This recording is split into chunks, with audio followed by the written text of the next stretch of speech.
We see numbers like this all the time, but what exactly is a decimal number? Like a fraction, a decimal is a way to represent a part of one whole, or a number that is less than 1. But I bet you didn't know that each of these decimal digits has an imaginary denominator that you can't see. Just like the rest of our number system, these denominators are based on the number 10. So this first digit, the 8 after the decimal point, has a value of 8/10, or 8 out of 10. The second digit, the 7, has a value of 7/100, or 7 out of 100. If we keep following this pattern of multiples of 10, tenths, hundredths, then what would be the value of this 3? If you guessed 3/1000ths, or 3 out of 1,000, you are absolutely right. Today, we will just be focusing on the first digit after the decimal point, the tenths place. When we talk about the tenths place, it's important that we always think about the fraction that goes with it. So how would I shade in 1/10 of the figure below? That's right. We shade in 1 part out of 10. This same amount can be expressed as a decimal, written as 0 wholes and 1 in the tenths place. Now on this same model, we're going to shade 6/10, or 0.6. We've already shaded one piece, so we'll just shade in 5 more to get us to 6/10. This decimal sounds exactly the same as the fraction. We say 6/10 in word form. All right, let's try the next one.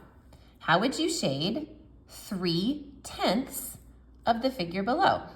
Go ahead and do that on your paper real quick. If you shaded 1, 2, 3 parts out of 10, then you've got it. 3/10 as a decimal and 3/10 as a fraction sound the same. 3/10. We say 3/10. Just like that. Now the same thing is true when we have a number besides 0 in our ones place. Here we have 3 wholes and 7/10. What this means is I'm going to shade 3 figures all the way. This represents my 3 wholes, or 3 ones. Then on the fourth figure, how would I shade 7/10 of this figure? If you said shade 7 pieces out of 10, you are right. The way we write this in word form is exactly how we say it. 3 and 7/10. Now writing this as a fraction is a little bit tricky. Because we have a number in our ones place, that means we're going to have a whole number. This will be a mixed number, or a mixed fraction. 3 is my whole number, representing those 3 figures that are fully shaded. 7 is my numerator, the 7 parts that are shaded here. And then 10 is my denominator, tenths.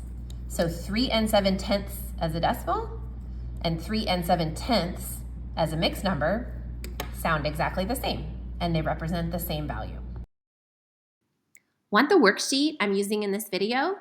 Click on the link below and get the full packet, including partner practice, 3 pages of independent practice, a challenge page for your early finishers, and an exit quiz. Thank you for watching, and happy teaching!